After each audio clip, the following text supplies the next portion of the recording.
Сәлем достар! Бүгін біз не жасайтынын білесіңдер? Мынандай открытка және шырша жасайтын боламыз. Ол үшін бізге лайк басып және подписаться кнопкасын басыңдар. Ол үшін бізге түрлі түсті картон, түрлі түсті қағаз және ақ қағаз, клей, қайшы, қарындаш, линейка керек болады. Ақ қағазды 2 бүктейміз. 2 бүктелген қағазға ені 12 см, ұзындығы 6 см тік төртбұрыш сызамыз. Тағы да ені 6 см, ұзындығы 3 см тік төртбұрыш сызамыз.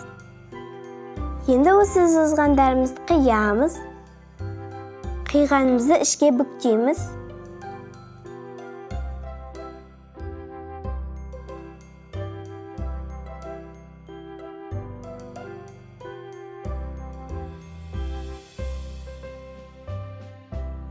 Открыткамыздың ақ парағы дайын болды.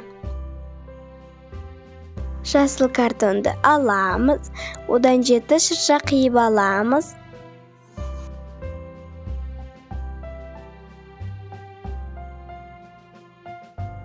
Және қара картоннан 7 төртбұрыш қиямыз. Енді осыларды біріктіреміз.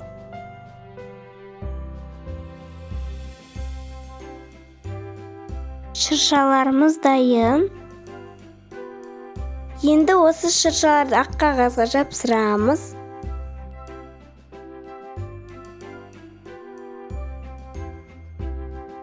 Одан кейін 2 ақ қала дайындаймыз. Және оларды ақ қағазға жапсырамыз. Қағазға ақ қаланың қолын саламыз. Ақ қағаздың сыртына қара түсті картон жапсырамыз. Міне открыткамыз дайын. Енді екінші шыршаны жасауға кірісеміз. Ол үшін жасыл картонды 3 бұрыш етіп ораймыз. Артығын қиып аламыз. Қара картоннан трубочка жасаймыз. Трубочканың басын қиып алып қайырамыз. Енді осыған клей жағып жасыл картонға жапсырамыз. Жасыл түсті қағазды 2 бүктеп, оны ұсақтап қиямыз. Бұл шыршаның бұтақтары болады. Қағазымызды қарындашқа орап, қайырып аламыз. Енді оны 3 бұрышты картонымызға жапсырамыз. Түрлі түсті қағазды ұсақтап, шыршаның ойыншықтарын жасаймыз. Және де сары картоннан жұлдыз жасап жапсырамыз. Мінекей шыршамыз дайын.